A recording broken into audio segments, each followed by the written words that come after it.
Good morning. Rabbi Aaron Alexander, on behalf of Rabbi Lauren Holtzblatt, Rabbi Sarah Krinsky, and on behalf of Beth Heifetz, the president of Addis Israel, who is with us this morning, thank you once again for inviting us home, which is how we feel when we are here in this room or online, or when this community is with us each year, as you were on Friday night. I want to take a moment to offer gratitude to Reverend Liddell Braggs Reynolds, who not only addressed Addis Israel on Friday night beautifully, but did something quite courageous when he invited me into this space less than a year ago so that I might share with you what it is like in our Jewish community, what it has been like since October 7th, 2023.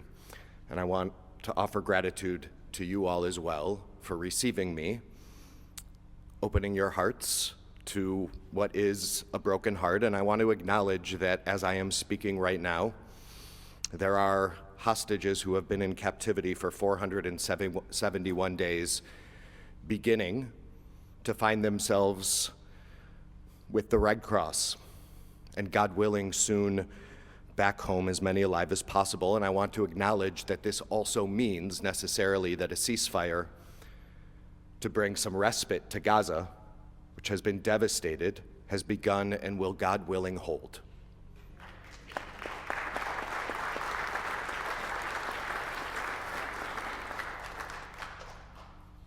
Okay, that was my introduction to now a brief word of strength. Jewish communities across the world read about Moses happening upon a burning bush that would not be consumed this week, yesterday in synagogue, all over the world.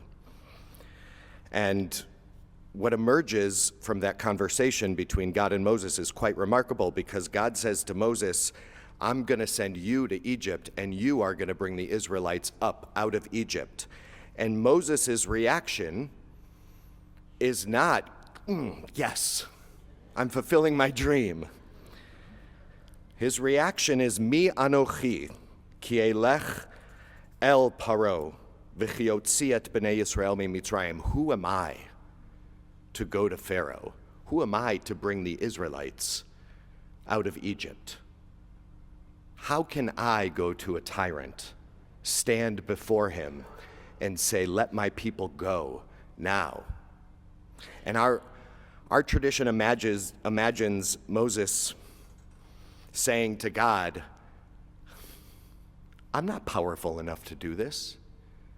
Who will feed the people once they leave Egypt? There will be pregnant women, there will be babies. I have nothing with me. We have nothing with us.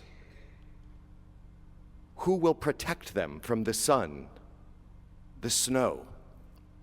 And God's response to Moses is not, you are the greatest who's ever lived, and it can only be you. God says to Moses, Ki Ehiyeh Imakh, I will be with you. Period. It was never meant to be God alone going into Egypt, any Egypt, and pulling people out of their degradation. It was always meant to be a human being with God as a partner, a powerful partner, but a partner helping to actualize every single redemption.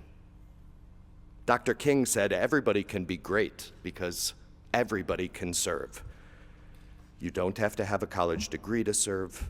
You only need a heart full of grace, a soul generated by love. God said to every possible Moses, walk with me into the unknown, and more of us will walk out together. And I pray that in the coming days, as we face whatever it is we will face, each of us remembers that no matter how big the obstacle, you are not alone. Ki Ehiyeh Imakh, because God is saying to you, I am with you. To each and every you, God is saying, I am with you, and through that we are stronger than we could ever imagine. Thank you.